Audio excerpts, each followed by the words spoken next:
Bismillahirrahmanirrahim. Allahumma sholli ala Sayyidina Muhammadin wa alihin nur al-mudhibi lin nisyan binurihi fi kulli lamhatin wa nafasin wa adadama wasi'ahu ilmullah. Ayo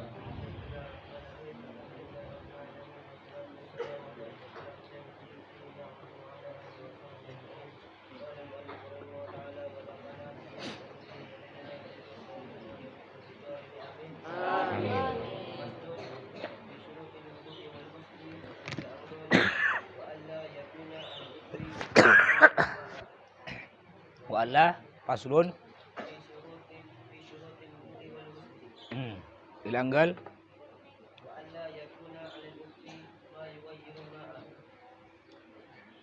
Bismillahirrahmanirrahim.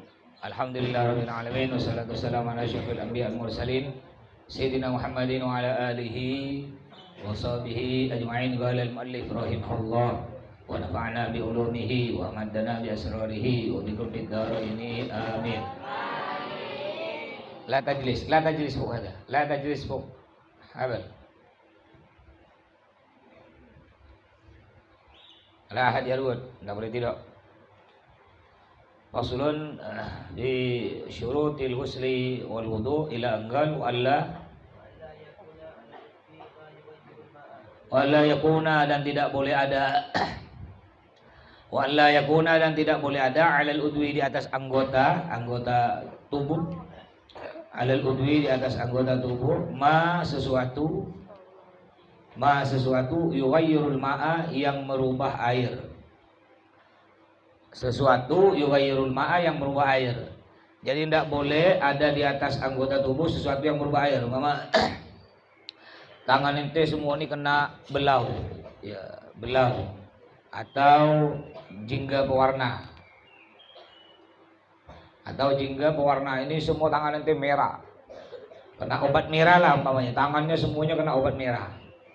Ya, lalu ente wudu, ketika nyiram tangan, ya nyiram tangan itu air yang jatuh warnanya merah.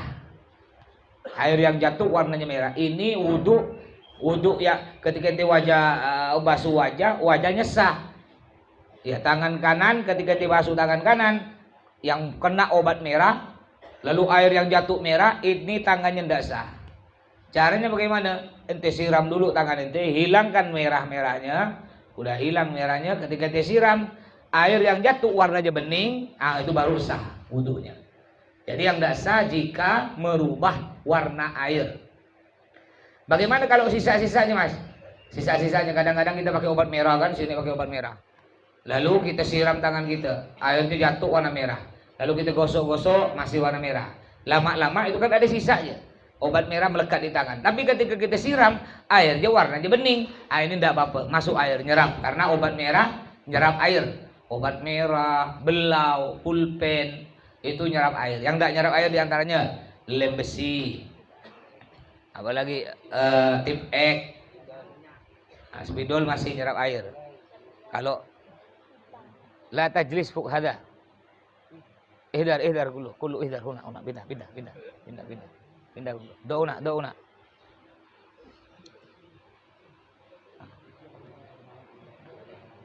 Halo, tes. Halo. Ya. Kayak minyak tanah, bensin. Umpamanya ini ente jualan bensin, lalu tangannya kena bensin sini. Lalu ente siram tangannya, air yang jatuh ke bawah, baunya bau bensin. Ini tidak sah tangan ente. Caranya bagaimana? Harus hilang dulu bensinnya, ya. Bensinnya hilang pakai sabun. Baru ketika ente siram, air yang jatuh warnanya bening, baunya bau air, tidak bau bensin. Jika masih bau bensin, berarti itu airnya yughayyirul ma, merubah air, merubah warna, merubah bau, merubah rasa. Istamir. Wajaryul ma'i dan mengalirkan air, wajaryul ma'i dan mengalirkan air alal udwi di atas anggota tubuh. Alal udwi di atas anggota tubuh. Airnya harus ngalir. Ya, jadi kalau ente mandi, nih yang mandi besar umpamanya, siram atau wudhu ke wajah ente, airnya harus ngalir. Artinya jika ente wudhunya atau mandi besarnya bukan disiram tapi ngelap, contoh tangan ente basahkan pakai air, basahkan pakai air, airnya kan enggak ada nih, enggak ada melekat di sini, ente gini kan. Ini namanya bukan mengalirkan air tapi mengelap. Jadi airnya harus ente tada, tangannya gini nih yang sah. Ente melengkungkan tangan ente, ketika ente siram, ini kan air dapat melengkung. Ente boleh baru ente siramkan ke wajah ente. Air kan mengalir. Ini sah. Tapi kalau tangan ente cuma disiram biasa, lurus gini, air kan jatuh. Nggak ada air melekat di sini. Yang melekat cuma sisa-sisa air. Ente elapkan gini. Ini bukan mengalirkan air, tapi mengelap anggota tubuh. Itu nggak sah. Yang dielap hanya satu, yaitu rambut yang diusap. Selain rambut, wajah dan lain sebagainya, apalagi mandi besar, itu wajib mengalirkan air. Ngalirkan air. Ya ngambil air pakai canting, siram, itu kan ngalir ke badan, itu sah. Kalau gini cuma ngambil tangannya dibasahkan cuma gini. Gini itu namanya bukan ngalirkan air, ngelap, itu tidak sah. Ya, Samir. Wah. Samir. Wa adamus sorifi Samir kan kali pin kan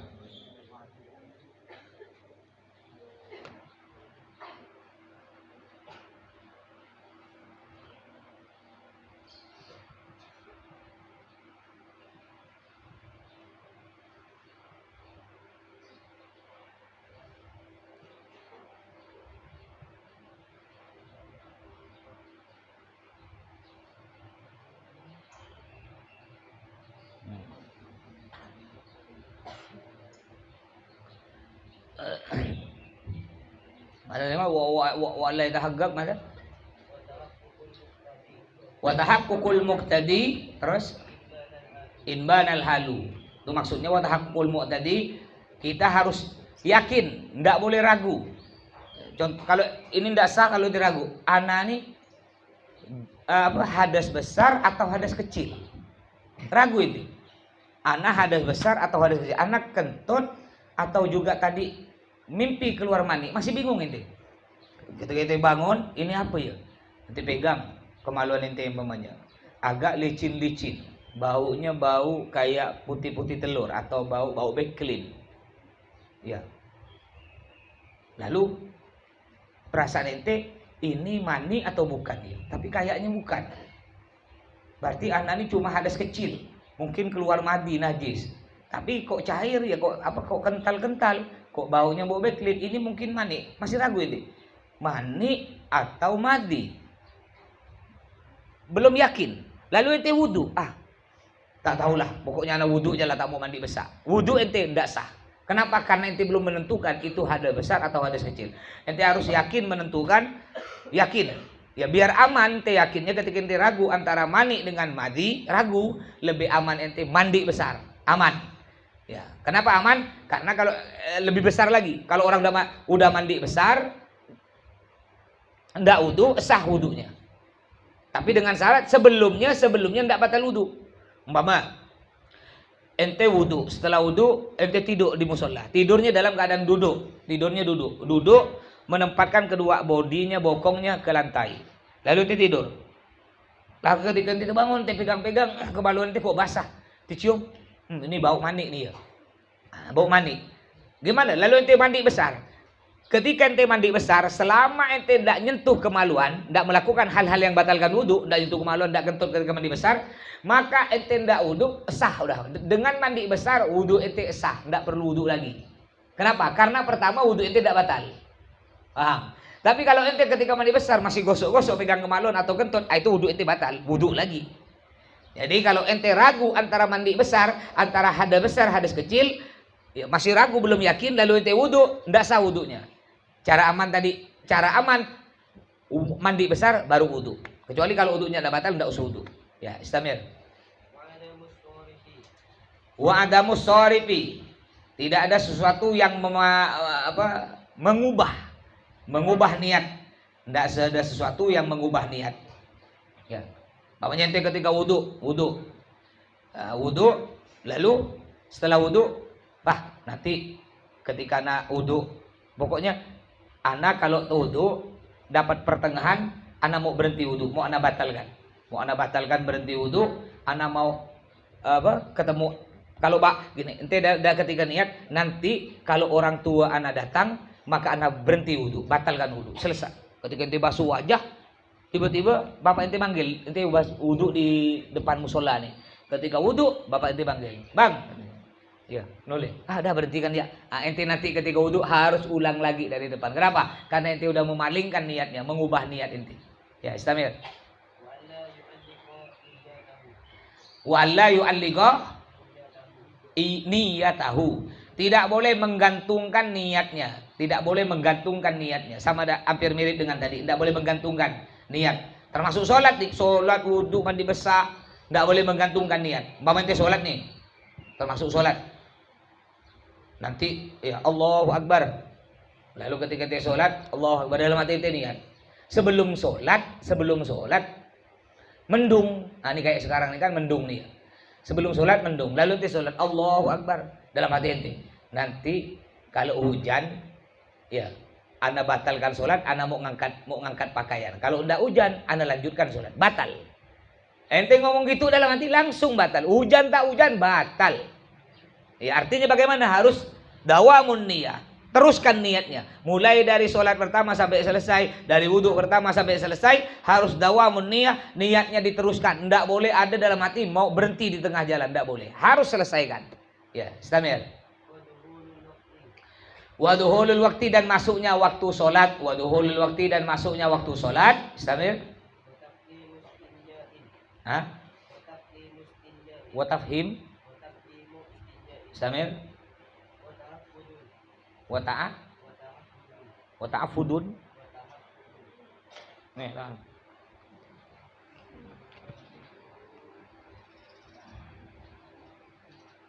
Walwila. Ya. Watakdi, ini ada belakangnya nih keterangan nanti sampai terakhir. Waduhulul waktu dan masuknya waktu. Watakdi mustinjain dan mau mendahulukan istinja. Istinja itu bercebok.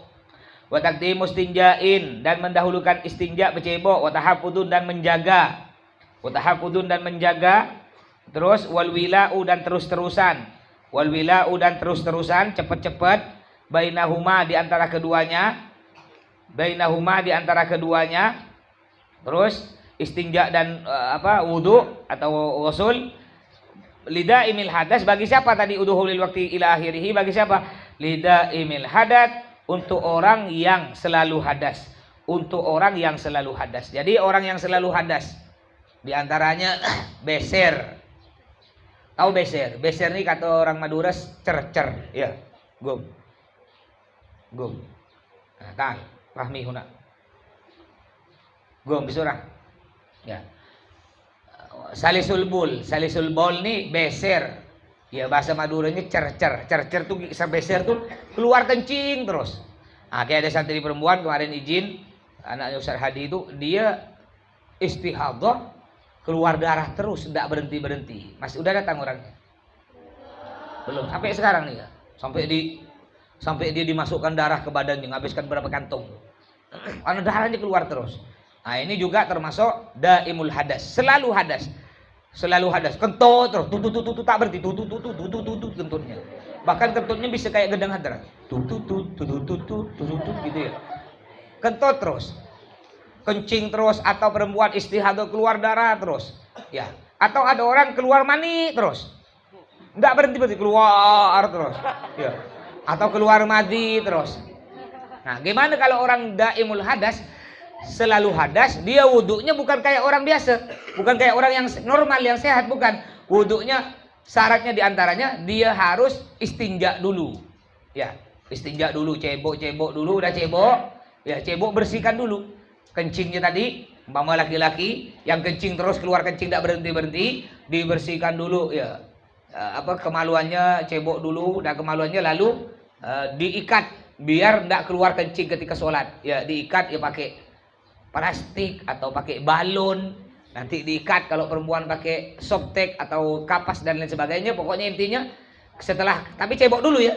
Yang laki-laki atau perempuan yang tadi yang selalu hadas, cebok-cebok dulu bersihkan, ya lalu diikat atau diberi softtek atau kapas atau kain. Pokok intinya tidak keluar darah ketika sholat. Setelah itu baru dia boleh wudhu. Wudhunya kapan? Nanti wudhunya ketika masuk waktu adzan. Udah adzan baru dia boleh wudhu. Jika nanti andaikan dia wudhu sebelum adzan, tidak sah wudhunya. Beda dengan orang yang normal kayak kita semua nih, normal, sehat. Kayak sekarang nih, tadi ente sholat subuh. Nah, sekarang ente tidak batal wudhunya, tidak batal. Sampai adzan duhur ente tidak batal. Adzan duhur tidak batal, tidak usah wudhu lagi, langsung duhur sah. Sedangkan orang daimul hadas, yang tadi yang selalu hadas, keluar kencing, keluar darah terus dari kemaluannya, dia tidak boleh. Tadi dia sholat subuh, sekarang dia tidak batal. Nanti adzan duhur secara otomatis wudhu tadi batal. Adzan duhur nanti dia wajib cebok lagi, bersihkan lagi kemaluannya, ya. Dan nanti baru dia wudhu, baru dia boleh sholat. Setiap intinya orang yang daimul hadas, selalu hadas, setiap masuk waktu sholat secara otomatis wudhunya batal, dia wajib wudhu lagi setiap masuk waktu sholat, walaupun tidak batal wudhunya, secara otomatis batal. Tadi itu orang yang daimul hadas. Santri putra biasanya laki-laki banyak yang beser ini keluar kencing. Kadang-kadang ketika sujud, itu ada orang yang memang betul beser, ada yang was-was. Jadi perasaannya ketika sujud ceret, gitu ya. Habis kencing ceret, perasaannya keluar. Caranya kalau ente was-was dalam kencing itu, perasaan ente ada keluar, kata Nabi Muhammad, ya, ketika ente wudu, setelah kencing ente diurut kalau laki-laki. Kemaluannya diurut ke depan sambil berdehem 3 kali. Urut pelan-pelan. Lalu urut lagi. Urut lagi 3 kali. Kalau perempuan perutnya urut ke bawah sambil berdehem 3 kali. 3 kali urut 3 kali. Setelah itu biar tak was-was, nanti ente ngambil air, perciki ke sarung ente tadi. Celana atau sarung, perciki ini, perciki. Nanti setelah itu ketika ente sholat, ya, ente sholat ruku, perasaan ente ada keluar cert perasaannya, lalu ente ngelihat ada air, oh enggak, ini bukan air kencing, ini air tadi yang ana perciki, ya, biar enggak was-was. Juga kentut, ada orang was-was kentut, perasaannya tut gitu kentut. Caranya kata Nabi Muhammad, kalau ente was-was kentut 2, ya, selama ente enggak mendengar bunyi, enggak mencium bau, berarti itu bukan kentut, setan ngaco ente. Kecuali udah jelas dengar bunyi tut, jangan was-was lagi. Ini enggak bukan itu setan. Enggak bisa. Atau bau jengkol. Ya, bunyi. Enggak, itu setan pokoknya. Setan tak terima. Itu fitnah ini katanya. Karena tak ada kacau inti. Jadi yang was-was kentut. Yang was-was kentut kata Nabi Muhammad 2. Kalau enggak ada bau, enggak ada bunyi, maka itu bukan kentut, itu gangguan setan. Ya, Samir.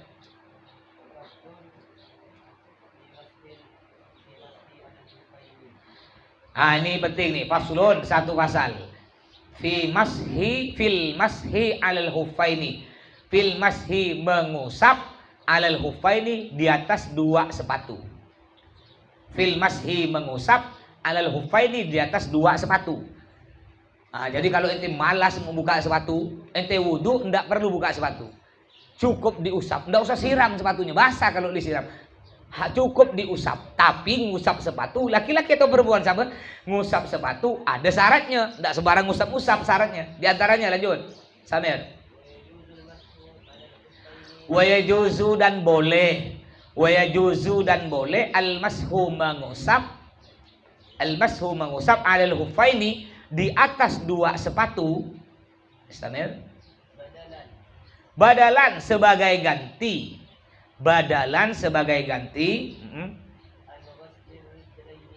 An-ghaslir rijlaini dari membasuh kedua kaki.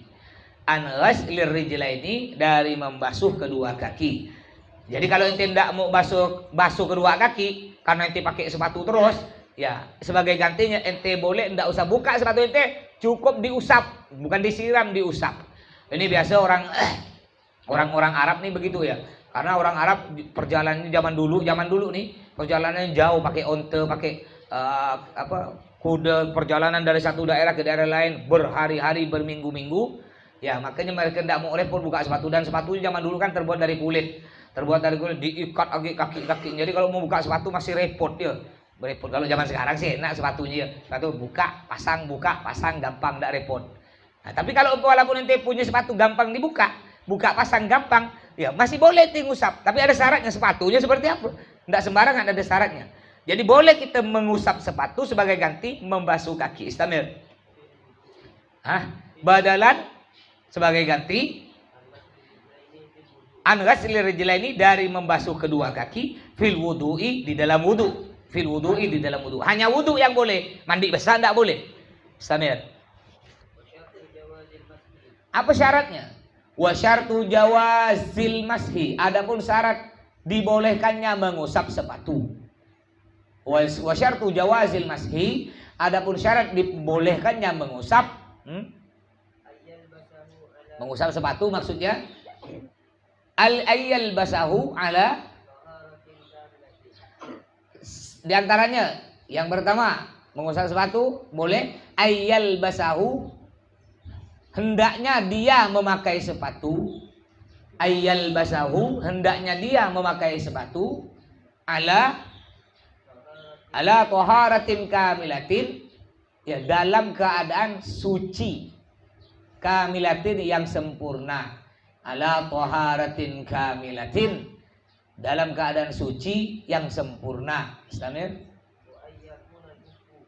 Syarat pertama, ente boleh ngusap sepatu. Syarat pertama, sebelum ente pakai sepatu harus wudhu dulu, wudhu normal, wudhu basuh wajah, basuh tangan, usap kepala, kuping, ya lalu kaki. Setelah itu ente pakai sepatu.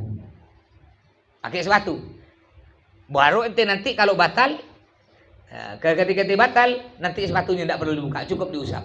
Jadi syarat pertama sebelum pakai sepatu harus udah punya wudhu, harus udah suci dari mandi besar, dari hadas besar. Samir. Syarat kedua,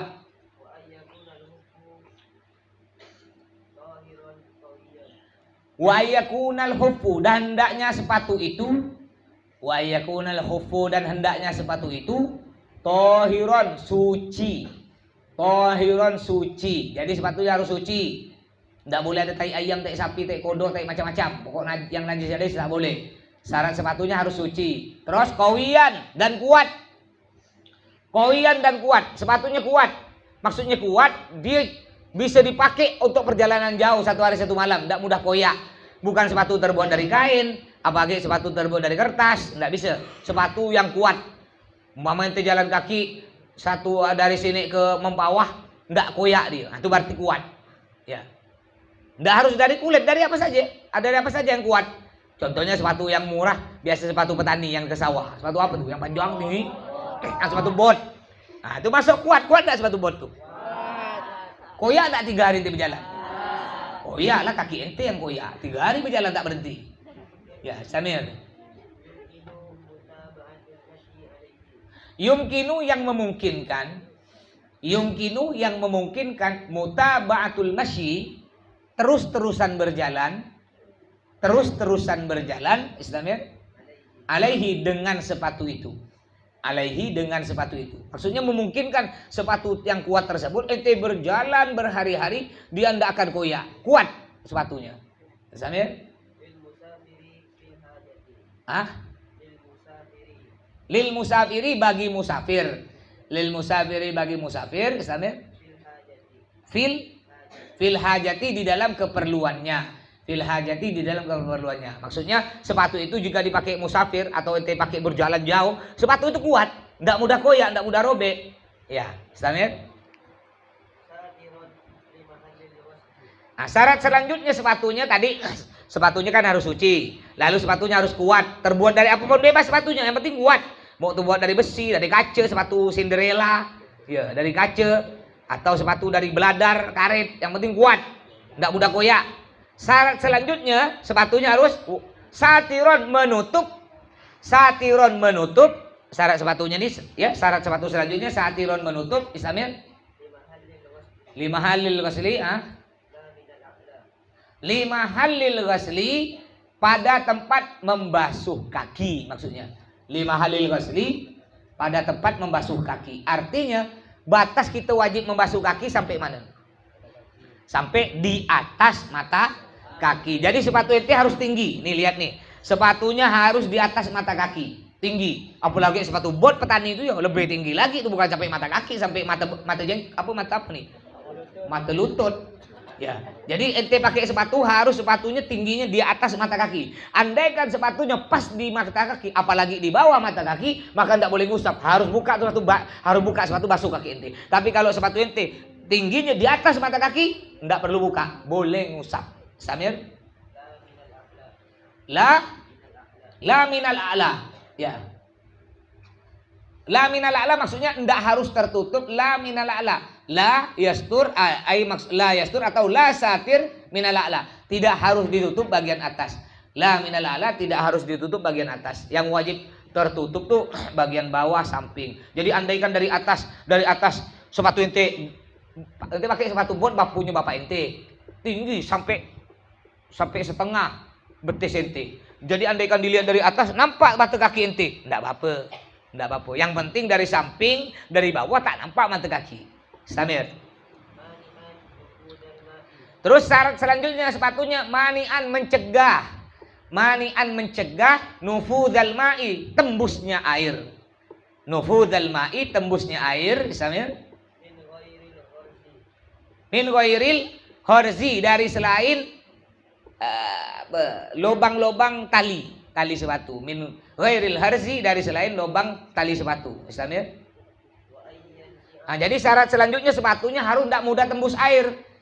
Sepatu apa yang tidak tembus air? Terbuat dari apa biasanya? Dari kulit tidak tembus air, dari beladar tak tembus air, dari besi, dari kaca tak tembus air. Kalau dari kain, kan ada nggak sepatu dari kain?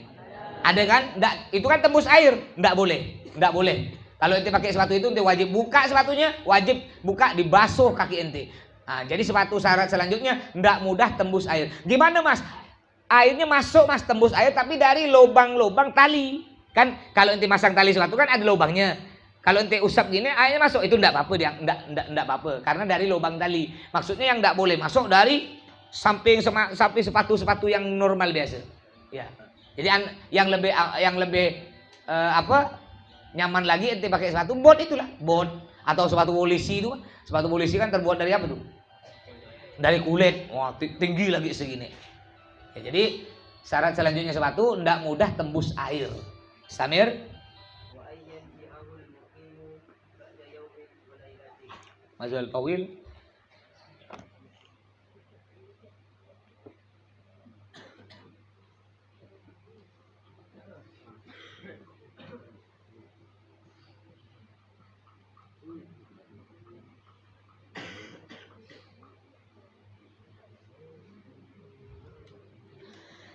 Nah, jadi ini masih panjang ya, jauh. Jadi mas beri gambaran.